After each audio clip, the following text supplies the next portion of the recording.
Donald Trump and John Bolton deserve each other. They are both dishonorable men. They both care about money more than their constitutional duty. One of them has bad foreign policy ideas, and the other has illegal and insane foreign policy ideas. One is a rank imbecile, and the other is John Bolton. Donald Trump says he fired John Bolton. John Bolton says he quit. On the day John Bolton was fired or quit last year, I said that John Bolton would immediately cash in his chips for a big book deal, which is what he has done.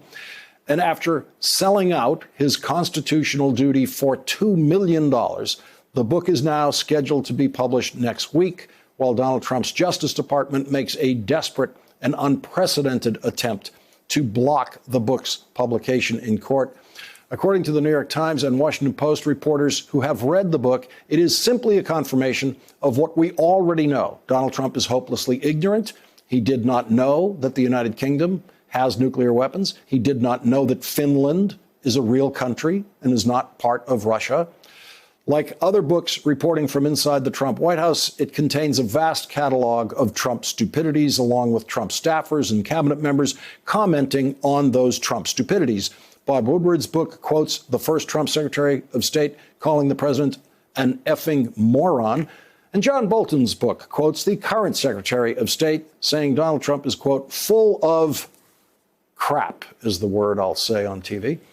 The book confirms beyond a reasonable doubt that Donald Trump was guilty of what he was charged with in his impeachment trial in the United States Senate. John Bolton provides firsthand testimony of Donald Trump's attempt to bribe Ukraine to help in his reelection campaign.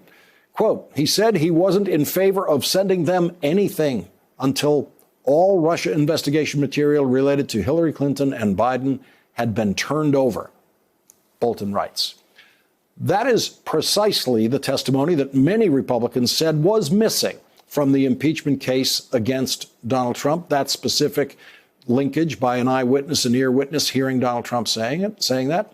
And Republicans suggested that they would have had to vote for impeachment if John Bolton or someone else testified to that effect. But John Bolton refused to testify. He hired a lawyer. He went to court. He started litigation to avoid testifying. He spent that money to avoid testifying so that he could make money, so that he could save his stories about Donald Trump, including the criminal stories, the impeachable stories, for his own $2 million payday. Every bit of Donald Trump's disgrace in office is now also John Bolton's disgrace, because by refusing to testify to the impeachment inquiry, John Bolton violated his oath of office to support and defend the Constitution of the United States against all enemies, foreign and domestic. In Trump world, it's always all about the money.